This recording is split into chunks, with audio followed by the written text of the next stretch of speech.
The following is a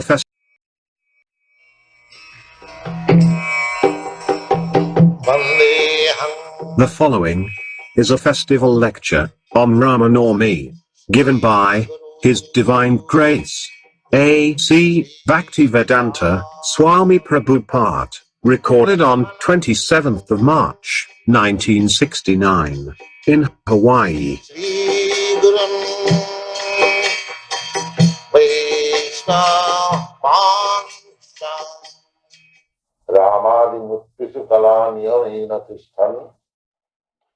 Rāma nāma-rūpe makarat bhuvanesu kintu kṛṣṇa-avatāra paramakumānayo govindavādi-purisam tamānuja. This is a verse from Brahma Samhita, in which the incarnation of Lord Rāmacandra is described. Rāma, not only Rāma, but there are many other innumerable incarnations. They are compared with the waves of a river. As the waves of the river or the waves of the ocean cannot be counted. Similarly, how many incarnations are there of the Supreme Lord? It is not possible to count. But out of them, the principal names are mentioned in the Shastra. Therefore it is said Rāmādi. Rāmādi means Rāma and also other many incarnations. And they are existing, not that one incarnation appeared and it is finished. No. Not like that. Just like Lord Rāmacandra appeared on this planet, say, millions of years before, he appeared in the Treta Yuga. Treta Yuga means we have passed only 5,000 years of this age, Kali-yuga. Before that, there was Dwapar Yuga. Dwapar Yuga means 800,000 of years. And before that, there was Treta Yuga, which was continued for 1,200,000 of years. That means at least 2 million years before Lord Rāmacandra appeared on this planet. So, now Lord Rāmacandra appeared in Ajodha. There is a place in Ajodha, in northern India. There he appeared. And Kṛṣṇa appeared in Mathura. That is also northern India. And Mathura is about 90 miles down southward from New Delhi. You have heard the name of New Delhi, the capital of India. So Ajodha is also situated about 500 miles northeast of New Delhi. So Lord Rāmacandra appeared on this day. Today is called Ramanavami.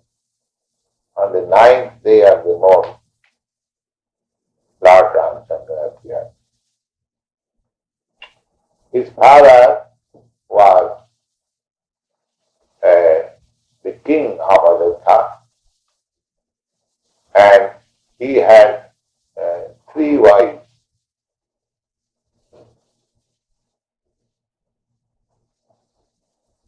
So, out of, no, he had two wives. Out of two wives, he got four sons.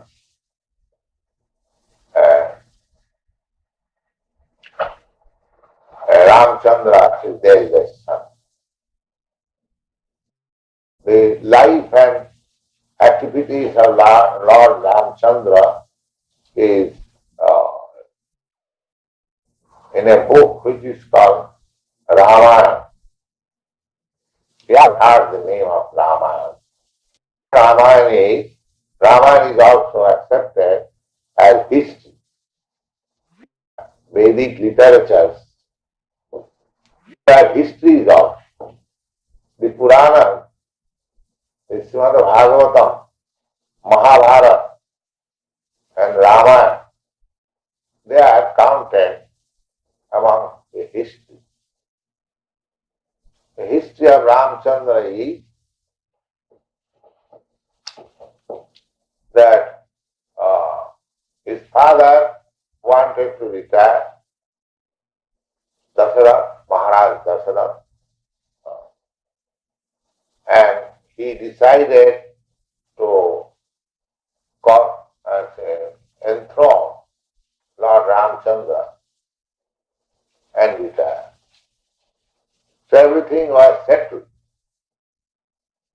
But just one day before, his youngest wife turned the whole thing into different ways.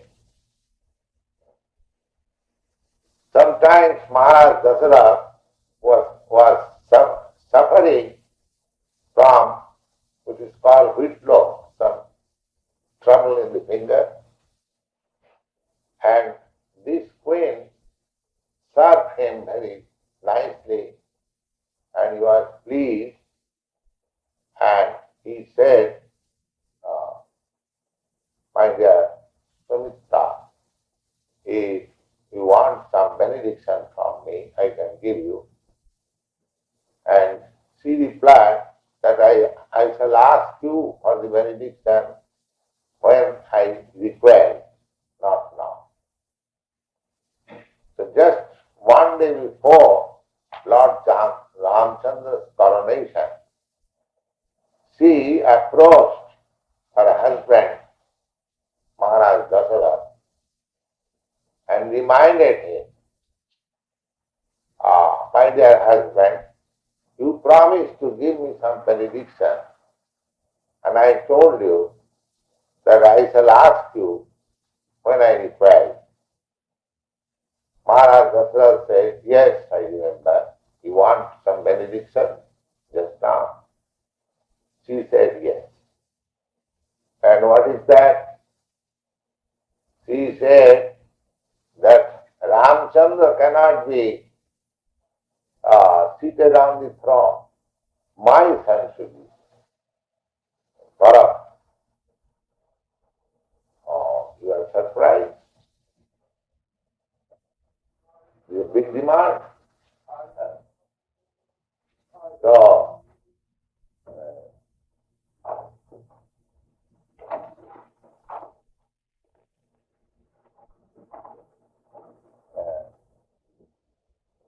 he said, all right, that will be done. Your son, because formally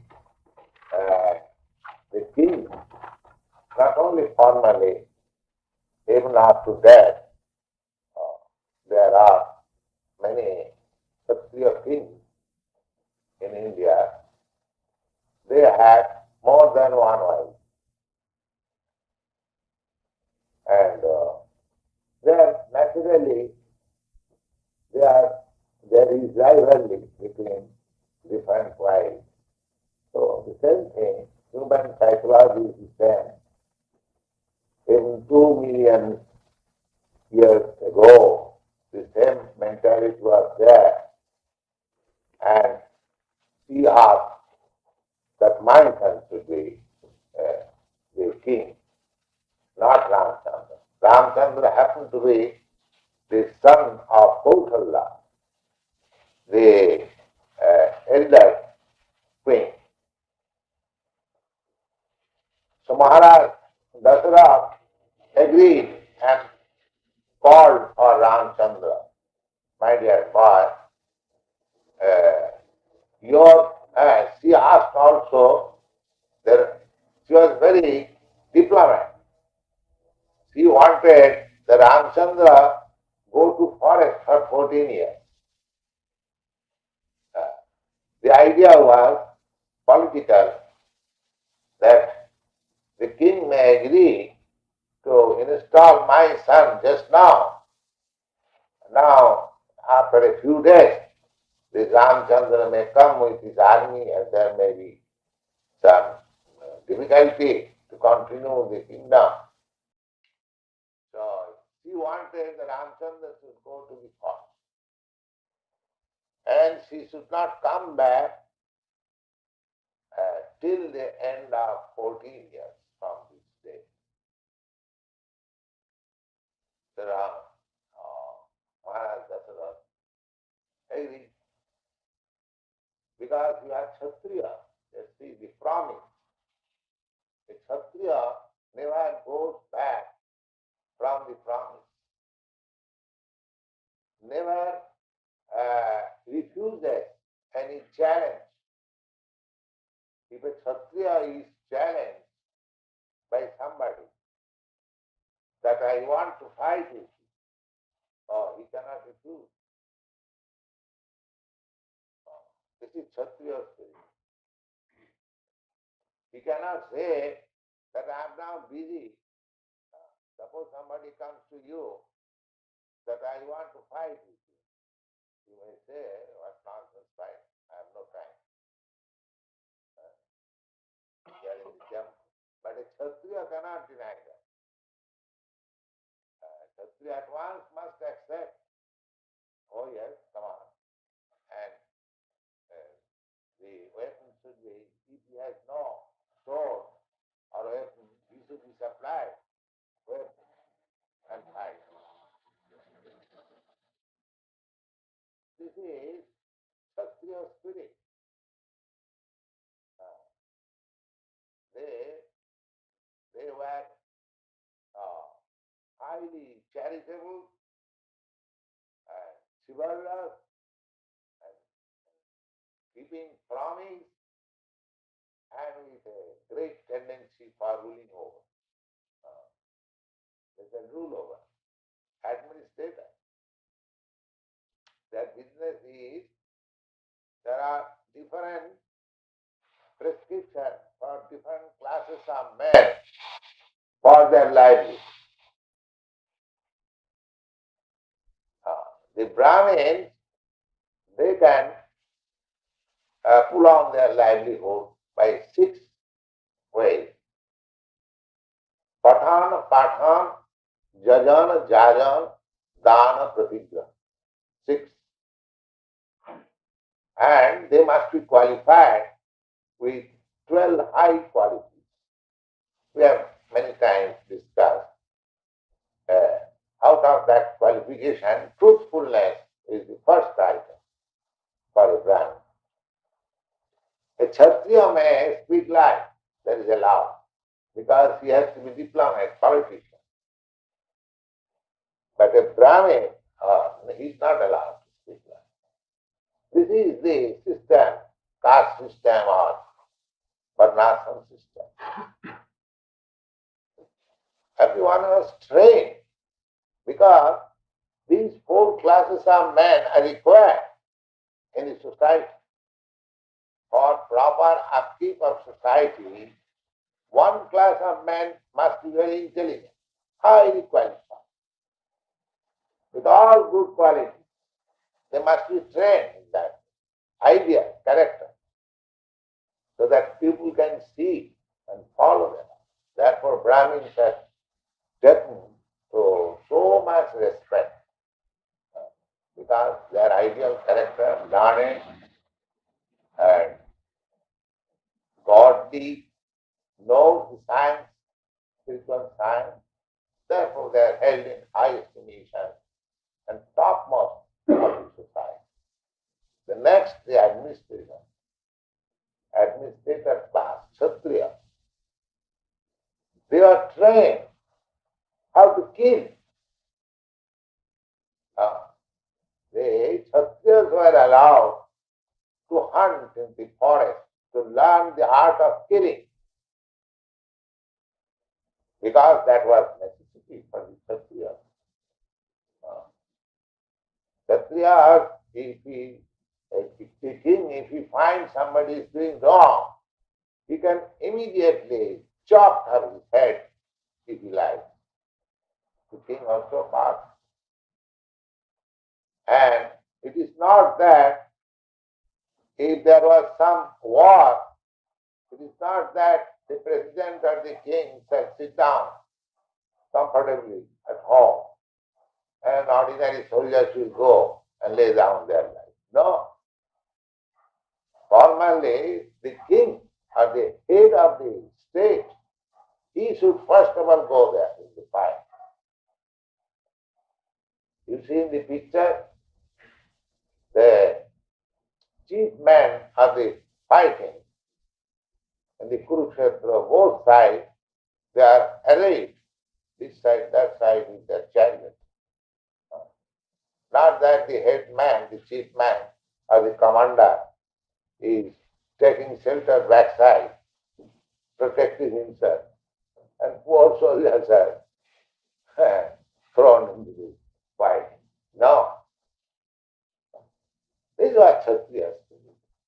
And it is necessary that a class of men should be trained up that Kshatriya, fighting. In India, because this training was there since a very long time. So, there is no difficulty in recruiting soldiers there. There is a class of men. They are very much forward, quite still.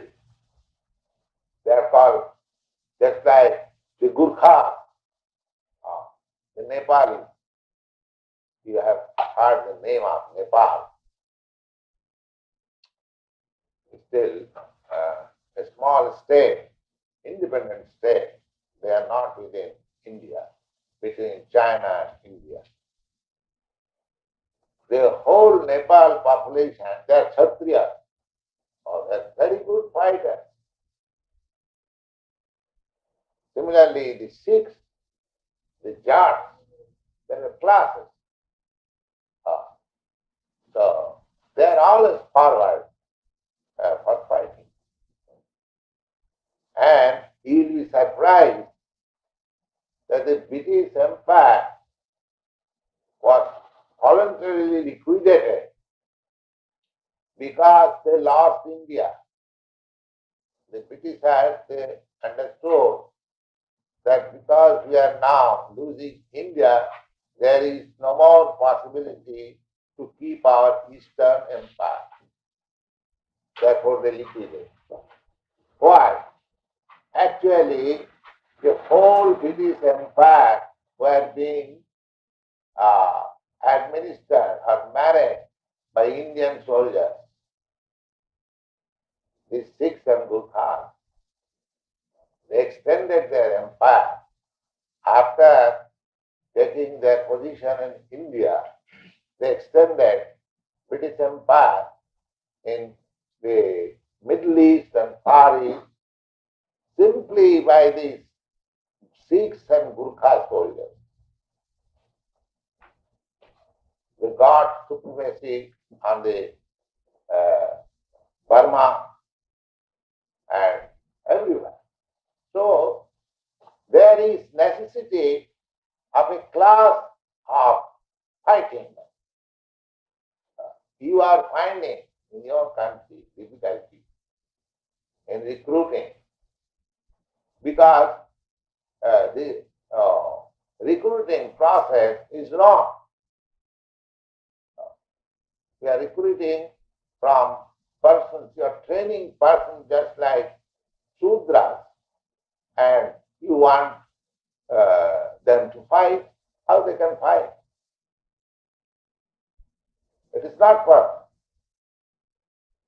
So, as it is stated in the Bhagavad Gita, that Chāpi Pannam Maya System Guna Karma Vibhaga. Lord Krishna says that the 4 classes or orders of the society, Brahman, Kshatriya, Vaishya, Shudra, is planned by me according to work and quality. So, this Kshatriya quality man is also required, the Brahman quality of man is also required, the mercantile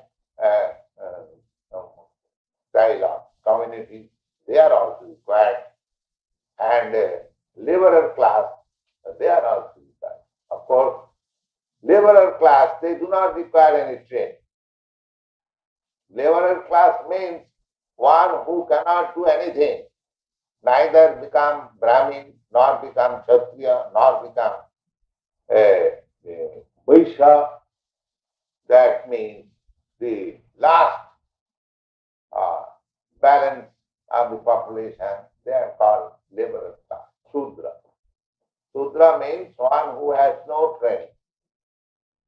Shudra has no sanskar. Sanskar means training.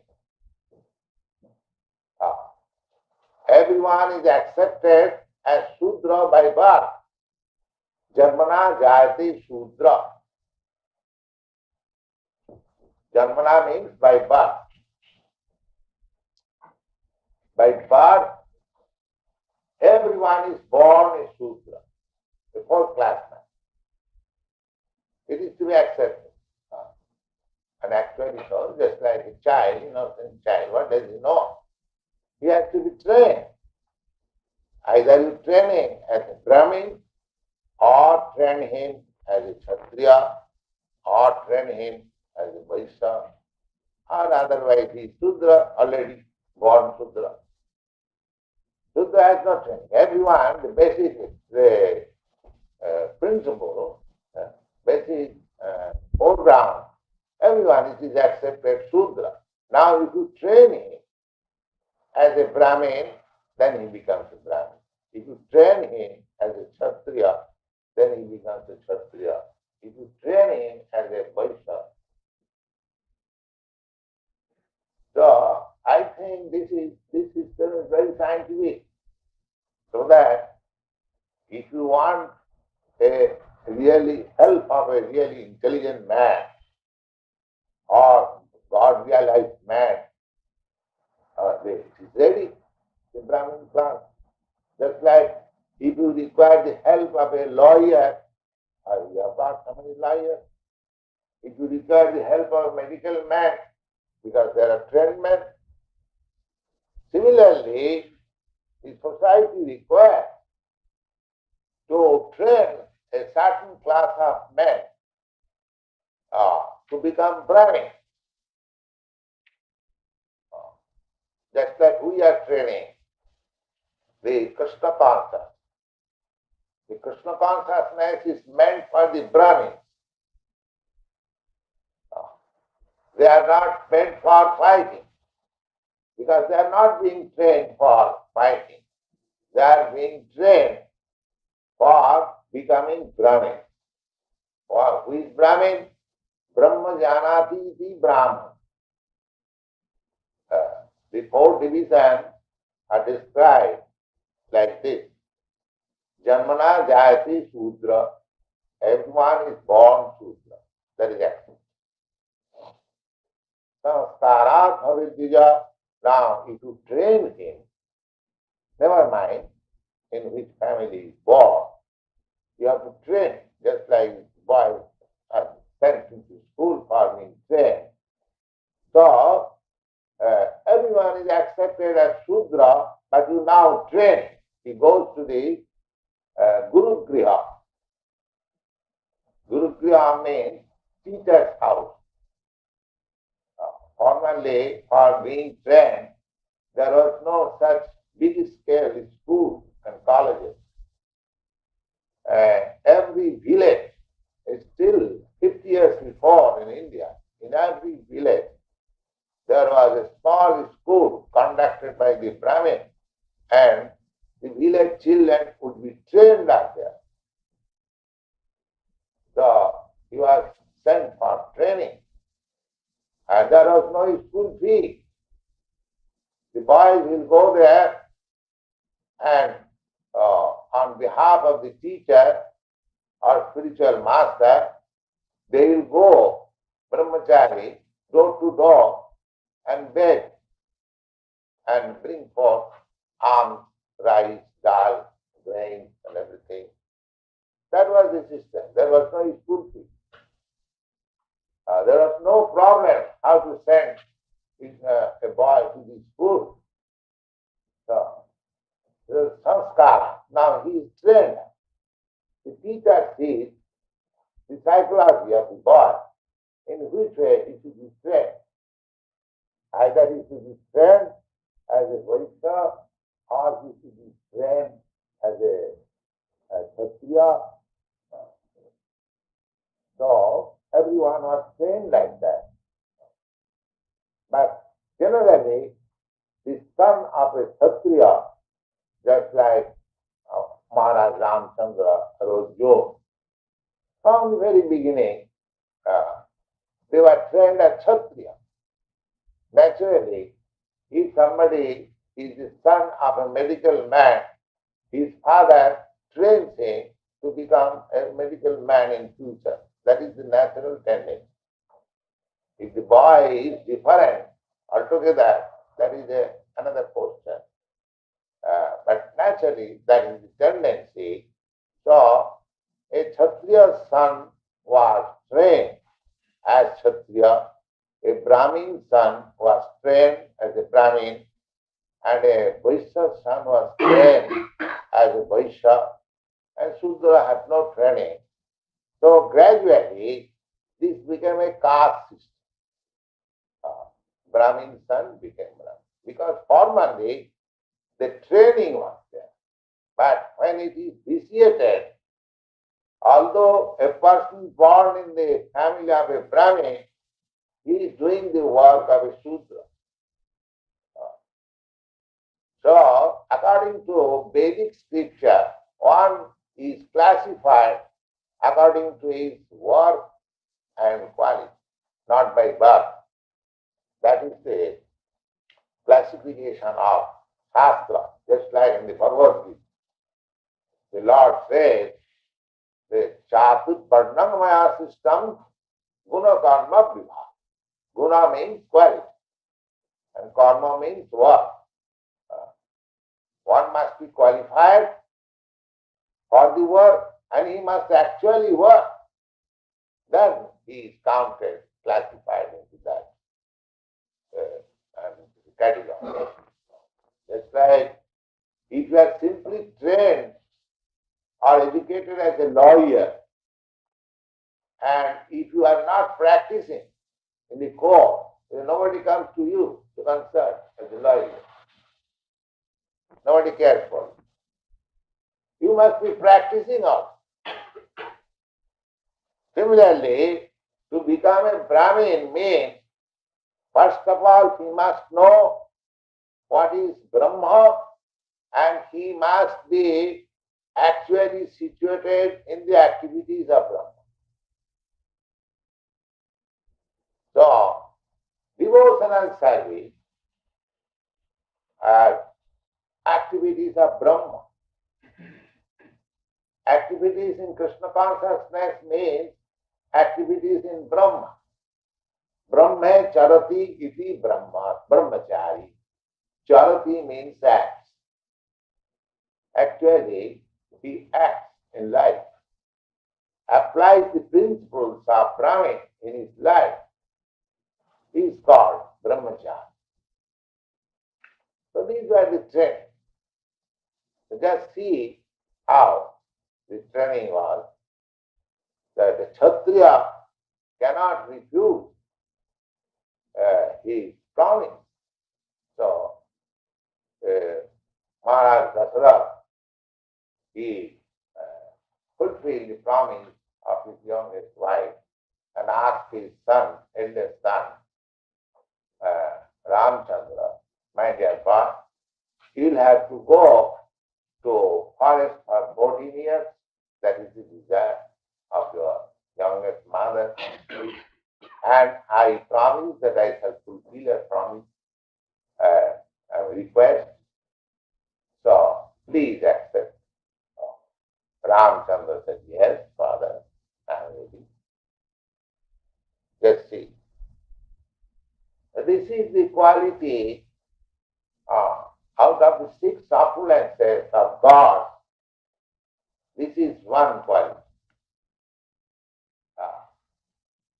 Vaisajyasya samakrasya bijasya jasasya jnana vairāgyayasya sarayati bhagavana. How one becomes God? God is not manufactured by word. There are definitions. Who is God? God must be the proprietor of all riches. Vaisajyasya samakrasya. Samakra means all. Nobody can compete with him. Here in this world, material world, I am a rich man. Oh, and there is another rich man who can compete with him. And there is another rich man who can compete with him. But nobody can compete with God in richness. That is one qualification of God. Nobody can say that I am richer than God. You can say, I am richer than Ford or Rockefeller or this or that. You can say. But nobody can say that I am richer than God. Therefore, in the Bhagavad Gita, it is said, Matta paratara nanna tasvi kinchit dhananjaya. Matta paratara nanna kinchit asti dhananjaya. Dhananjaya is the name of Arjuna. And Krishna says that, my dear Arjuna, there is nobody greater than me. So, if anyone claims that he is God, he must prove by practical example that nobody is richer than him. That is the first. But unfortunately, we are accepting so many gods. If a rascal in the street, he also claims that I am God. So similarly, the other qualification, nobody can be stronger than God. Nobody can be wiser than God. Nobody can be more beautiful than God. And nobody can be more renowned than God. So here, Ramchandra, Lord Rāmacandra exhibited the quality, how he renounced the whole kingdom. Simply on the order of his father, his obedience to father. He could have argued with his father, my dear father, you simply, for keeping your promise and actuated by the dictation of an woman, you are doing the catastrophe. Everyone is expecting that tomorrow my coronation will be there. And they love me so much now because he is just like Krishna was so much love. Similarly, Lord Rāmacandra was the life of the people. They were very much expecting that Rāmacandra was going to be enthroned tomorrow. How they are celebrating, how they are decorating the whole city. Everything. He never argued. He accepted it. Yes, Father, I am ready.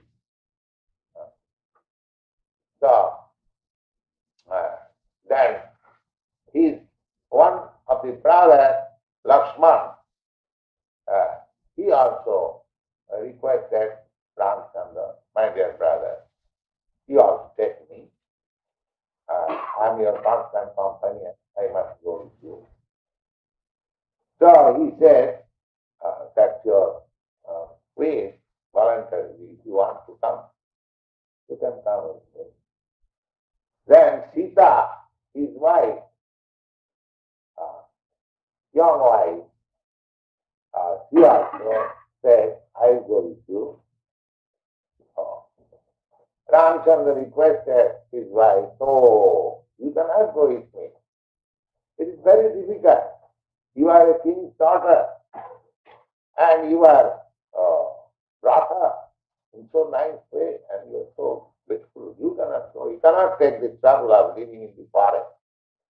So she said, oh, I am your wife, married wife, so I must go, even if you go to hell. This is ideal wife. She could have refused. So, your father has ordered to go to the forest. You can go. I shall go to my father's house, I shall remain here. No. This is ideal wife. She must be prepared to accept any circumstances of the husband. Not that when the husband is rich, the wife is very festive. And when he has come down to be poor and is going to forest, the wife gives her his company. No. Wife means better off. She must abide, just like it is said, just like a shadow follows the reality. Similarly, the wife is the shadow of the husband. Wherever the husband goes, she must go. Whatever the husband wants, she must carry out. Of course, in this country, this interpretation is taken differently. That wife is made a slave, but actually it is not so. When Sita was kidnapped in the jungle, Ramchandra expected that she was beautiful, she was young, and we shall be in the open jungle, it may be some demand may come, and actually so happened. So, for Sita, Lord Rāmacandra massacred the whole family of Rama. Only for Sita. So as the husband, so the wife. The wife was so faithful that she could not remain alone. She must accompany the husband even in the forest. And the husband was so faithful that, oh, my wife has been kidnapped. So he massacred the whole family of the Rama. So these are ideal history how one. Ramchandra, Lord Ramacandra appeared on this world to educate or to place ideal example of a king. How the king should be. Therefore, when there is good government, the example is giving Rāma. It is the kingdom of Lord Rāma. Because everyone was happy. Everyone. There are so many instances in the life of Ramacandra.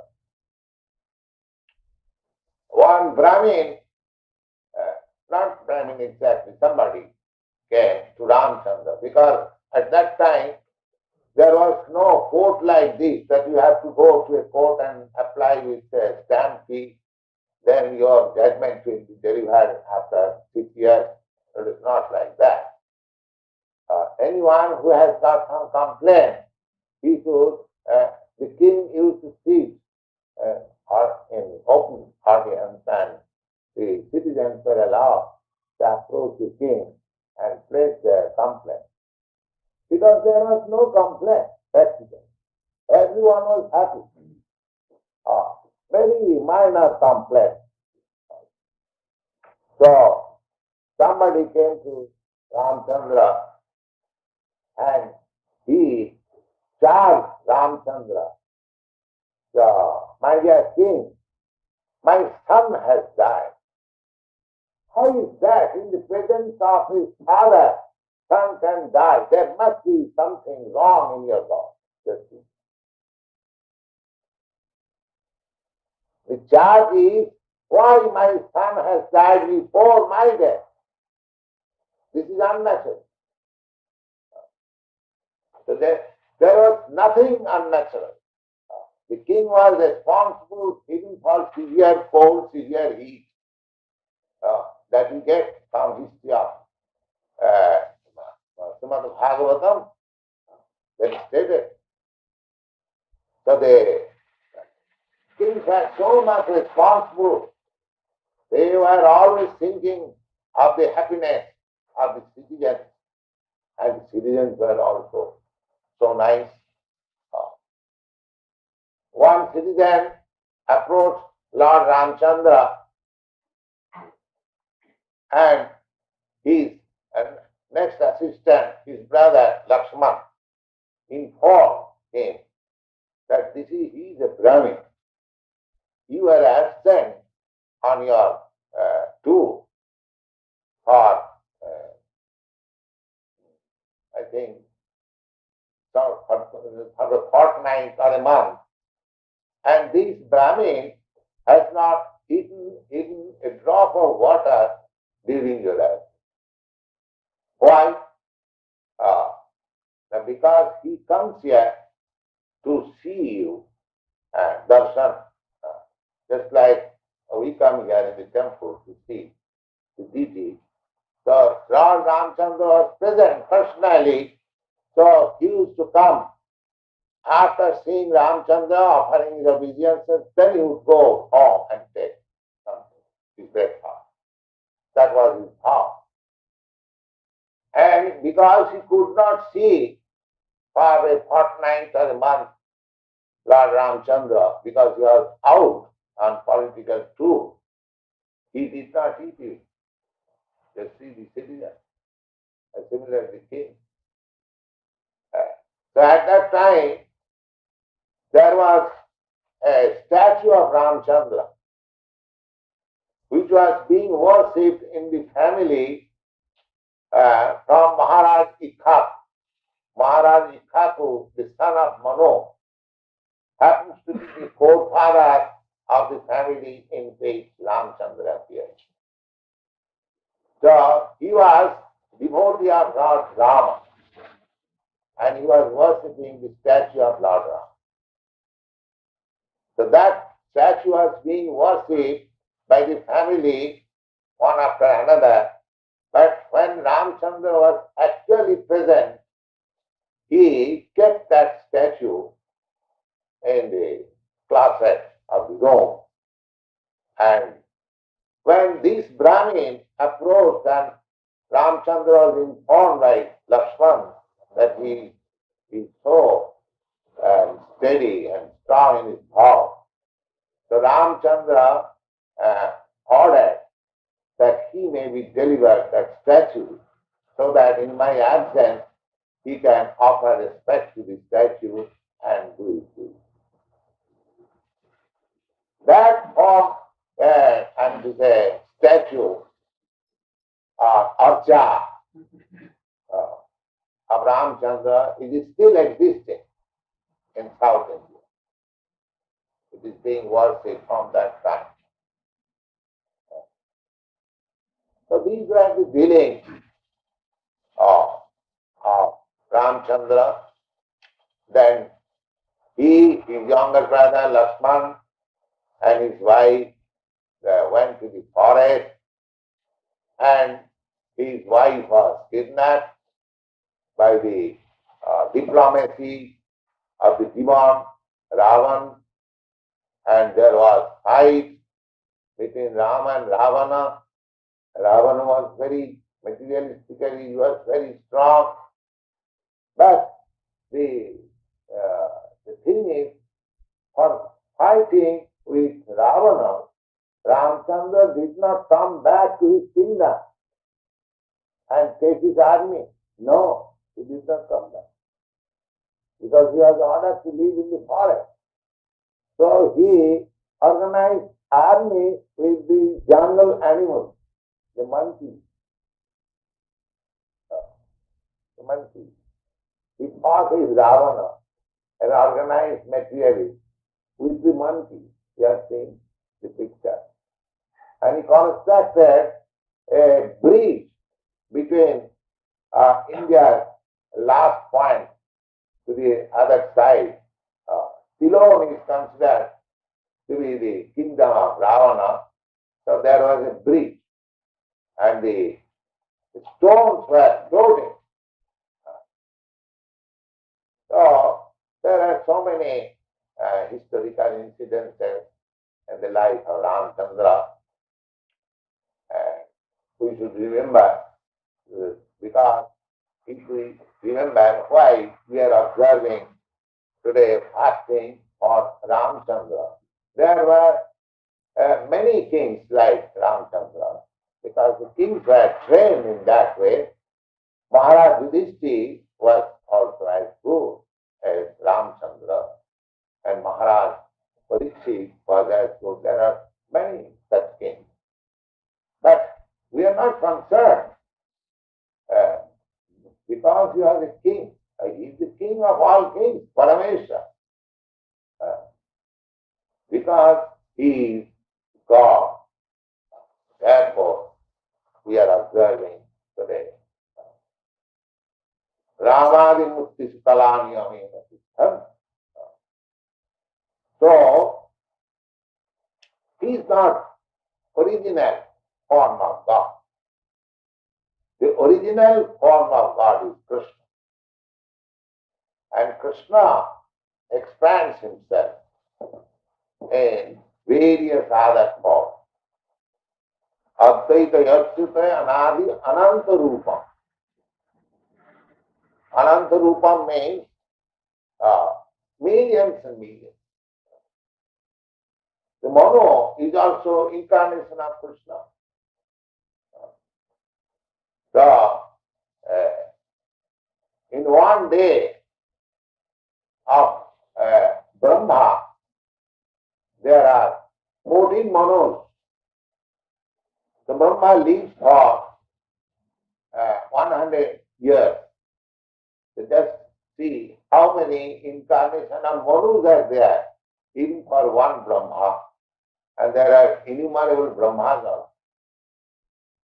So as stated in the Srimad Bhagavatam, that nobody can count how many incarnations are there.